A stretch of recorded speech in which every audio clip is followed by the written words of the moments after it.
विष्णु और महेश का क्रेज थोड़ा ज्यादा रहता है हिंदू लोगों में। कितनी सुविधा है सोच के देखिए ना, कि आप भगवान से संवाद करना चाह रहे हैं और भगवान फोटो सहित आपके सामने उपस्थित है।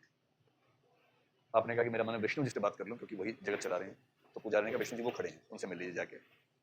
हाउ इजी, सोचिए, इतना सुख कहां किसी को नसीब होता है। आप गए, साक्षात विष्णु जी वहां पर हैं अपनी पत्नी के साथ। पत्नी का नाम क्या है?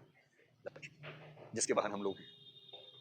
तो साक्षात विष्णु जी अपनी पत्नी लक्ष्मी के साथ वहां उपस्थित हैं और आपने दोनों से बात कर ली। आप विष्णु जी ठीक है, अच्छा वो शीशे के अंदर बंद है क्योंकि समाज को भरोसा है कि जो लोग इनकी पूजा करने आएंगे कुछ प्रसाद उठा के ले जाएंगे वहां से, और विष्णु जी प्रसाद बचा नहीं पाएंगे वहां पर।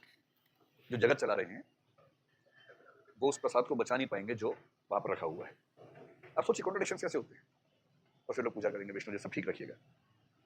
आज की क्लास में कुछ अच्छी बातें होंगी कि आपको चुभेंगी, लेकिन कोई तरह मत लीजिएगा ना। मेरी इंटेंशन आपको चुभाने की नहीं है, इंटेंशन आपको दर्शन की दुनिया में ले जाने की है।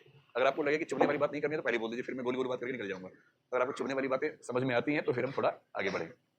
गोलू बातें करें तो चुभेगा तो परेशान तो नहीं होंगे, थोड़ा ऐसे ऐसे हिल लीजिएगा, चुभेगा तो कोई बात नहीं। तो मैं जब विष्णु जी का देखता हूँ मंदिर में ना, मंदिर तो मेरा जाना होता ही कभी कभी, स्पेशली मंगलवार को प्रसाद का मामला हो तो मैं चला जाता हूँ, लंगर हो तो जरूर जाता हूँ। मेरी भक्ति लंगर मूलक भक्ति है बेसिकली। अगर लंगर कहीं है तो लंगर मुझे किसी भी रेस्टोरेंट के भोजन से अच्छा लगता है। पता नहीं क्या डालते हैं कमबख्त उसमें, अलग ही टेस्ट आता है। वो टेस्ट किसी रेस्टोरेंट में नहीं आ सकता, घर में नहीं आ सकता, वो अलग ही स्वाद। देखिए बोलते बोलते तनाव हो रहा है उसके बारे में, उतना अच्छा लगता है। तो मान लीजिए आप मंदिर जाए, मैंने कई बार देखा कि विष्णु जी लेटे हुए हैं, लक्ष्मी जी उनके पैर दबा रही है, शेषनाग पे लेटे हैं। तो ठीक है, सामान्य चित्र है हमारे धर्म का, पर मुझे ऐसा लगता है कि जो पूरे संसार को चलाता है उसके पैर में दर्द क्यों है? उसकी टांग में, भाई हमारी टांग में दर्द समझ में आता है क्योंकि हम सामान्य मनुष्य हैं। पर अगर मैं वैष्णव वेदांत की बात मानूं, वैष्णव वेदांत कहता है कि विष्णु का शरीर केवल सत्व गुण से बना है, जबकि हमारा शरीर सत्व रजस तमस से बना है। सत्व रजस तमस से बनने की वजह से हमारे शरीर में जड़ भी है और मरण भी है, जरा भी है, मरण भी है, बुढ़ापा भी है, मौत भी है। सब चीजें हमारे साथ होती है क्योंकि हमारे शरीर में रज और तम मिला हुआ है। पर वैकुंठ लोक में जितने प्राणी हैं उनके शरीर और ईश्वर का शरीर और वैकुंठ लोक की वस्तुएं केवल सत्व गुण से बनी है।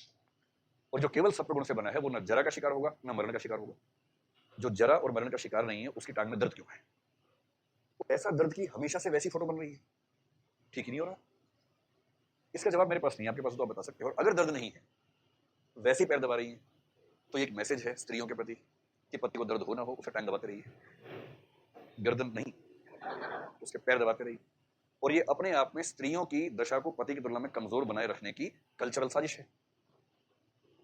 मैं तो दर्शन का विद्यार्थी हूँ कि व्याख्या नहीं कर सकता, आप शायद कर पाए, कर सकते तो भी कर दीजिए, सामने सामने बात कर लेते हैं, छिप के मत कीजिएगा, सामने कर लेते हैं कोई ऐसी व्याख्या। और सगुण ईश्वर यहीं आके फंस जाता है। सगुण ईश्वर की व्याख्याओं में यही दिक्कत है। मजा क्या है, सामने खड़े विष्णु, अरे प्रभु प्रभु प्रभु, पैर में आपने थोड़ा पानी डाला, पानी पी लिया, वो आपके चरण रज को पी के जो तसल्ली हुई, वो तसल्ली तो दिल्ली जल बोर्ड का पानी पी के भी नहीं होती है। संतोष मिल गया आपको। पर कोई बाहर आके बोले कि अंदर विष्णु जी खड़े थे, आपने कहा हाँ, बोले कल रात को मंदिर में चोरी हुई तो सब क्या कर रहे थे? अब ऐसे मत बोला करो, देखो ठीक नहीं लगता। नहीं बोले ठीक लगने की बात नहीं है, जिस मंदिर में साक्षात विष्णु जी उपस्थित थे उसी मंदिर में रात को चोर आए, कुछ मूर्तियां चुरा के ले गए, सोना चांदी चढ़ा था वो भी चुरा के ले गए। उस समय विष्णु जी क्या कर रहे थे? अगर वो सो रहे थे तो नींद की जरूरत ईश्वर को भी होती है इसका मतलब। और यदि ईश्वर को वो सारी जरूरतें हैं जो हमें होती हैं तो फिर हम ईश्वर क्यों नहीं है? अगर ईश्वर को भी 8 घंटे की शिफ्ट होती है तो फिर विष्णु जी के 3 रूप होने चाहिए थे, सुबह के 8 घंटे, बाद के 8 घंटे, रात के 8 घंटे। या तो ऐसा कुछ व्यवस्था करते, ऐसी व्यवस्था थोड़ी है। चुभ रहा है ना आप लोगों को, कोई बात नहीं, थोड़ा चुभेगा भी। ईश्वर के गुण 2 प्रकार के होते हैं, तात्विक गुण होते हैं, एक नैतिक गुण होते हैं। तात्विक गुण का मतलब क्या है? जैसे हर धर्म कहता है कि ईश्वर सर्वशक्तिमान है, और ये कह के फंस जाता है, नहीं बोलना चाहिए ऐसा। ऐसे बोलते हीरो बन के ईश्वर कुछ भी कर सकता है।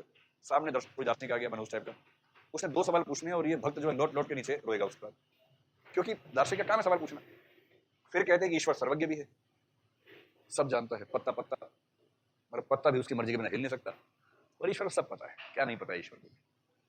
और सर्वव्यापक भी है, ओमनीपोटेंट, ओमनिशिएंट, ओमनीप्रेजेंट, तीनों है ईश्वर। तो ईश्वर के तात्विक गुण के 3 गुण माने जाते हैं, सर्वशक्तिमान, सर्वज्ञ, सर्वव्याप्ति या सर्वव्यापक। हर जगह है, सब जानता है, कुछ भी कर सकता है। ये कहते ही सगुण व्यक्ति फंस जाता है, सगुण ईश्वर का भक्त फंस जाता है। और जब वो दार्शनिक सामने आता है बोलता है अच्छा बाबूजी कुछ सवालों के जवाब दे दो हमें, हम मान लेंगे आपके ईश्वर को, वो बेचारा वैसे मोड़ में आ जाएगा, यार मुश्किल बात पूछना, लेकिन हाँ पूछ लो कोई बात नहीं। और नैतिक गुण का मतलब क्या होता है? दयालु है ईश्वर, दयालु है, न्याय प्रिय है, ये जो सारी चीजें हैं इसको बोलते हैं ईश्वर के नैतिक गुण। ईश्वर के सगुण रूप का मतलब है वह ईश्वर जिसमें ये सारे के सारे गुण एक साथ मौजूद हैं, जिसमें सभी गुण एक साथ मौजूद होंगे, वो मतलब क्या है? सगुण ईश्वर है। सामान्य मतलब ये हुआ। अच्छा, दिक्कत क्या आती है? आपको मैं एक दो कॉन्ट्रडिक्शन समझाने का प्रयास करता हूँ, उससे आपको बात समझ में आएगी। जैसे कुछ लोग कहते हैं कि यदि ईश्वर सर्वज्ञ है तो मनुष्य स्वतंत्र नहीं है। सर्वज्ञ का सही मतलब क्या होता है? जो केवल भूतकाल वर्तमान काल जानता हो या भविष्य काल भी जानता हो। ईश्वर के सेंस से बात होगी। ईश्वर को मनुष्य का भूत वर्तमान भविष्य सब पता है। यानी कि जैसे क्लास के बाद आप निकले, सामने किसी ने आपसे बात की, कुछ कहा, आप उसका क्या जवाब देंगे? आपको नहीं पता कौन सामने आएगा, पर ईश्वर को भी से पता कौन सामने आने वाला है। तो सारा सिस्टम चला रहा है, वो तो सब पता है। सारी कठपुतली है, कौन सी कठपुतली कब किसके सामने जाएगी, सब पता है। अगर ईश्वर को पहले से पता है कि आप आज शाम को 4 बजे क्या करने वाले हैं, तो इसका मतलब ये भी हुआ कि आज शाम को 4 बजे आप क्या करेंगे, इसका फैसला आप नहीं कर रहे, पहले से हो चुका फैसला। और यदि इसका फैसला पहले से हो चुका है, तो आपने काम अच्छा किया या बुरा किया, इसका फायदा या दंड आपको क्यों मिलता है? यदि ईश्वर सर्वज्ञ है तो मनुष्य स्वतंत्र नहीं है। स्वतंत्र नहीं है का मतलब है कि मनुष्य कोई भी कर्म अपनी इच्छा से नहीं कर सकता है। और यदि मनुष्य कोई भी कर्म अपनी इच्छा से नहीं कर सकता है, तो उसका दंड या लाभ उसको क्यों मिलना चाहिए? तो कर्म सिद्धांत बेकार हो गया पूरा का पूरा। कर्म सिद्धांत क्या कहता है? कर्म करो, फल की चिंता मत करो, फल जरूर मिलेगा आपको। फल क्यों मिलेगा जब कर्म मैंने किया ही नहीं? जब कर्म मुझे कठपुतली के रूप में करने को बाध्य किया गया है, तो मुझे क्यों फल मिलना चाहिए उसका? इसका जवाब किसी ईश्वरवादी के पास नहीं है। अंत में उनका एक जवाब है, लीला है। दूसरा सवाल, हाँ,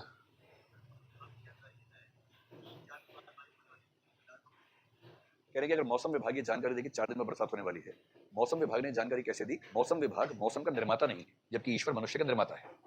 इसलिए ईश्वर और मनुष्य के संबंधों को मौसम विभाग के वैज्ञानिक और मौसम के संबंध से नहीं रिलेट कर सकते। ईश्वर सर्वशक्तिमान भी है, मौसम विभाग सर्वशक्तिमान नहीं है।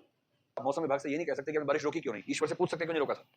क्योंकि वो सर्वशक्तिमान है, सर्वव्यापक भी है। अब छोड़िए ना, एक सिंपल सवाल आपसे पूछता हूँ, उसका उत्तर अगर आप दे देंगे, जैसे आप ट्राई कीजिएगा इसका उत्तर, तो अच्छा लगेगा, मजा आएगा। एक सरल सा सवाल है, उसके बाद सगुण ईश्वर की हवा खिसक जाएगी, फिर आपको निर्गुण ईश्वर समझ में आएगा।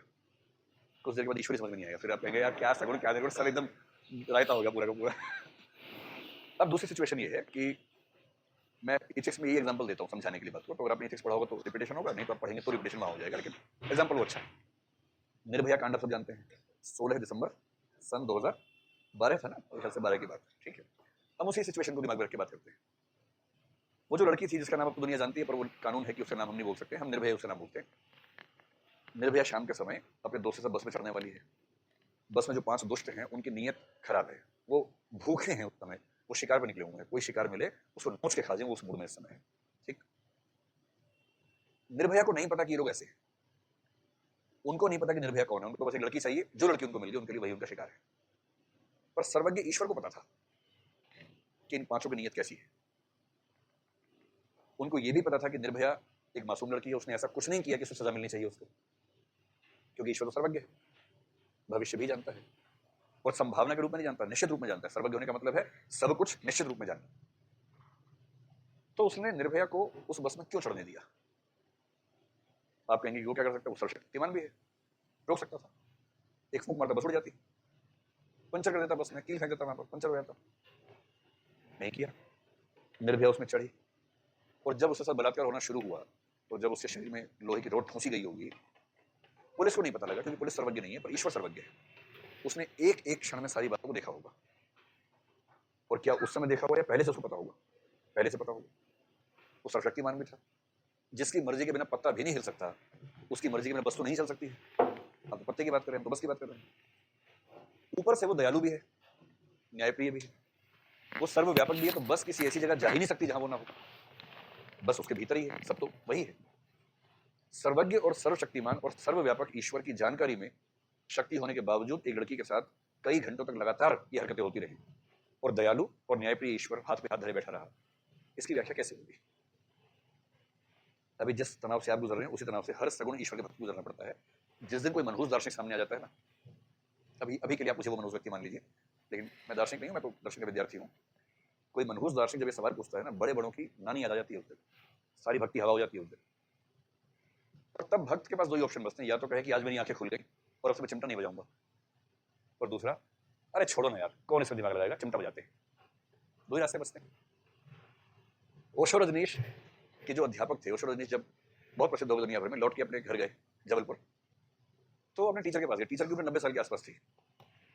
टीचर बड़ा खुश हुआ कि मेरा स्टूडेंट इतना प्रसिद्ध दुनिया भर में मुझसे मिलने आया है। टीचर से बात होने लगी, आधा पौना घंटा बाद टीचर बोला, ऐसा है, बहुत अच्छा लगा, कल से मत आना भाई प्लीज। बोले क्यों? बोले मैंने बचपन से आज तक बहुत अच्छे धार्मिक विश्वास लेके जी रहा था, ठीक चल रही मेरी जिंदगी, कुछ महीने बचे होंगे, 1 आध साल बचा होगा, तुमसे आधा घंटा बात करके हिल गया विश्वास मेरा, इसे और नहीं हिलाना है, मुझे मेरे हाल पे छोड़ दो, मुझसे बात मत करो, वैसे आगे हाथ पे दबा रहा, लेकिन बात मत करना, तुम बात करते दिमाग खराब होता है उसके बाद। तो ओशो ने कहा कि वैसे मैं भी व्यस्त ही रहता हूँ, बेरोजगार तो हूँ नहीं, रो जाऊंगा, अगर आप ये बात ना बोलते ना मैं बिल्कुल ना आता, लेकिन मैं जरूर आऊंगा। तो उन्होंने पूछा क्यों? बोले कि आप कह रहे हैं कि 90 साल गुजर गए, 1-2 और गुजारने तो शांति से, मैं ये सोच रहा हूँ 90 साल वेस्ट हो गए, 2 तो ठीक से गुजर जाए, जो 1-2 बचे कम से कम वो तो सेंसफुल तरीके से गुजरे, सेंसिबल तरीके से गुजरे, थॉटफुल तरीके से गुजरे, क्यों अंधविश्वास में बाकी 2 साल भी खराब करना ही है आपको? कम से कम आखिरी के 2 साल ठीक से जी लीजिए, लगे तो सही कि समझदार व्यक्ति मरा है जब मरे। ये समस्या है गुणेश्वर की, आप समझ पा रहे हो मेरा भाव क्या है? जी हाँ हाँ, भगवान राम भगवान है, वही वनवास पे गए, अपना नहीं रोका तो हमारा क्यों रोकेंगे? तो वही तो मैं कह रहा हूँ, जो अपना भी नहीं रोक पा रहा वो दूसरों का कैसे रोकेगा? और जब वो नहीं रोकते तो फिर मंदिर क्यों जाती है उनके? प्रार्थना क्यों? जब पता है प्रार्थना सुनी नहीं जाएगी, फिर क्यों करते आ रहे हैं? तो मतलब प्रार्थना एक आदत है जो निरंतर रूप से दोहराई जा रही है। चलिए एक आखिरी सवाल और करके फिर बात समाप्त करते हैं, क्योंकि इससे इसको भी मतलब इस सवाल की भी शांति आ जाएगी तो समस्या समाप्त हो जाएगी। प्रार्थना क्यों, एक सवाल ये भी तो है। तो देखिए प्रार्थना करना क्यों निरर्थक है? कर लीजिए, प्रार्थना से मन को शांति मिलती है, और अगर आप प्रार्थना इसलिए करते हैं कि मन शांत होता है, इसमें कोई समस्या नहीं। आपको ये जान के शायद आश्चर्य हो या अजीब सा लगे कि मैं लगभग रोज भजन सुनता हूँ। सुबह उठते मेरा पहला काम म्यूजिक, जिस दिन मन थोड़ा शांत है उस दिन भजन लगा देता हूँ, प्लेलिस्ट एक भजन की भी है, एक है पंजाबी जो मेरा फेवरेट रहता है ज्यादा, कभी कभी सैड सॉन्ग, जब ज्यादा उछल रहा होता है तो सैड सॉन्ग थोड़ा बैलेंस हो जाए मामला, और गजल तो फिर गजल ही है, तो जब मूड शायराना किस्म का हो तो फिर गजल। तो भजन सुनने का तो मेरे घर में कुछ लोगों को लगता है कि इसको लगता है ठीक ज्ञान प्राप्त हो रहा है, भजन सुन रहा है, लगता है रास्ते पे आ रही है बुद्धि इसकी, तो कहते हैं यार तुम इतना बकवास करते हो, फिर भजन में सुनते रहते हो, ये क्या ड्रामा है? तो मेरा उत्तर बड़ा स्पष्ट है, भजन में क्या कहा जा रहा है मुझे उससे मतलब ही नहीं। मुझे मतलब है कि भजन की ध्वनियां कुल मिलाकर सूदिंग है, उसकी धुन सूदिंग है, और वो धुन सुबह के समय मन को अच्छा बनाती है। उसमें आप ईश्वर का नाम बोलें, खुदा का नाम बोलें, किसी का नाम बोलें, मुझे उसमें ध्यान ही नहीं जाता है, मेरा ध्यान केवल उस धुन पे है, उस म्यूजिक पे है, रिदम पे है। वो रिदम अपने आप में सूदिंग है और मन को शांत करती है, इसलिए मैं सुनता हूँ और धूमधाम से सुनता हूँ। मतलब मेरे कोई नास्तिक दोस्त है मैं तब भी सुनता हूँ, भाड़ में जाए जो लगता है, मेरा है अपना अपना विचार है। तो प्रार्थना करने का उद्देश्य अगर ये है कि मन को शांति मिलती है तो ये एकदम वैलिड है, और आप ये कि इससे मुझे पता कुछ होने वाला है नहीं, मन को शांति मिलती है, ठीक है लीजिए शांति, कौन मना कर शांति लेने से? अगर आपको लगता है कि नहीं इससे कुछ होगा तब दिक्कत है। क्यों दिक्कत? समझ लीजिए, हल्का समझ लीजिए। आपने प्रीलिम से पहले भगवान के पास जाके कहा कि भगवान जी पीटी आने वाला है, आप तो जानते ही होंगे कहाँ होता है, यूपीएससी लेते सब पता ही, आपको तो सर्वज्ञ है, आपसे क्या छिपा है। क्वेश्चन पेपर क्या आएगा आपको तो ये भी पता है, तो मैं कहाँ गोले अंडे लगाऊंगा आपको ये भी पता है, सब पता है आपको। तो ऐसा भगवान जी 111 रुपए का प्रसाद चढ़ा रहा हूँ, और ये ठीक है जो आजकल का रेट चल रहा है उसके हिसाब से ठीक है, इसमें पीटी निकलवा दीजिएगा मेरा। अगर पीटी निकलवाया तो पैकेज दे रहा हूँ, मेंस में 222 कर दूंगा, इंटर में 333 कर दूंगा, कुल 666 हो जाएगा, और ठीक नहीं मतलब कम नहीं है, आजकल जो चल रहा है उसके हिसाब से ठीक है। और उसके बाद आपने 111 का प्रसाद चढ़ाया, प्रसाद कहाँ गया? पत्थर की मूर्ति है, प्रसाद चढ़ा दिया, पत्थर की मूर्ति प्रसाद नहीं खाती, पुजारी पर्दा बंद करता है, थोड़ी देर में खोलता है, आधा प्रसाद वापस कर देता है आपको, आधा गया कहाँ? कहाँ गया था प्रसाद? कुछ नहीं है, वो इकट्ठा हो जाता है और पड़ोस में जो प्रसाद की दुकान है 1 घंटे बाद वहीं पहुंच जाता है, सर्कुलेशन चलता रहता है। और क्या होगा? कैसे प्रसाद खाली की पत्थर की मूर्ति है? सीधी सी बात है, यही तो होगा, पर हम उस पर ध्यान देने से बचेंगे क्योंकि हमारी आस्था है ना, खराब लगता है सब सोचना। लेकिन मेरा सवाल दूसरा है, सगुण ईश्वर क्यों फंस जाता है? आपने कहा भगवान पीटी करवा देना, ठीक है, मान लीजिए कि पीटी 1000 व्यक्तियों का होना है, ये फिक्स है कि 1000 का ही होना है, और आपका रैंक आ रहा था 1001, पर भगवान ने मतलब डील हुई है आपकी कि भगवान जी देख लेना, भगवान करवा सकते, सर्वशक्ति मैंने करवा सकते। अगर उन्होंने आपका पीटी करवा दिया, होना 1000 का ही है, इसका मतलब 1000 में से कोई एक व्यक्ति बाहर निकलेगा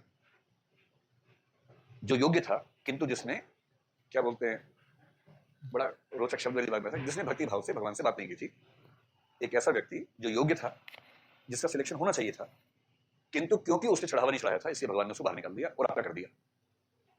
आपका कर दिया तो भगवान दयालु है, न्यायप्रिय नहीं है, उसको निकाल दिया तो न्यायप्रिय तो नहीं है, आपका नहीं किया तो दयालु नहीं है और न्यायप्रिय है।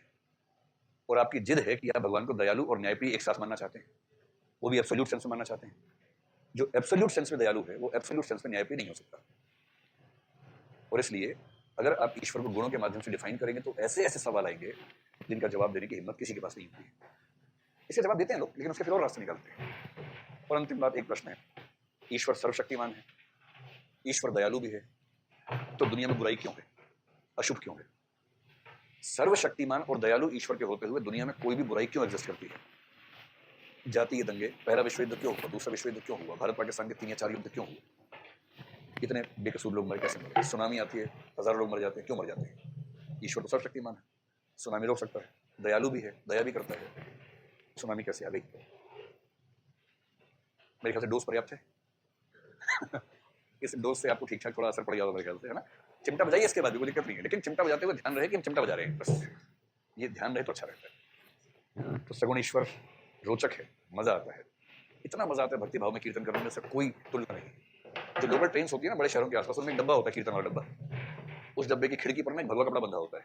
मैं दिल्ली के बाहर रहता था पहले, तो लगभग 1 डेढ़ साल तक रोज दिल्ली ट्रैवल करता था उस ट्रेन से, तो उसमें डब्बा अलग से होता है, भक्ति वाला डब्बा दूर से पता लग जाता है।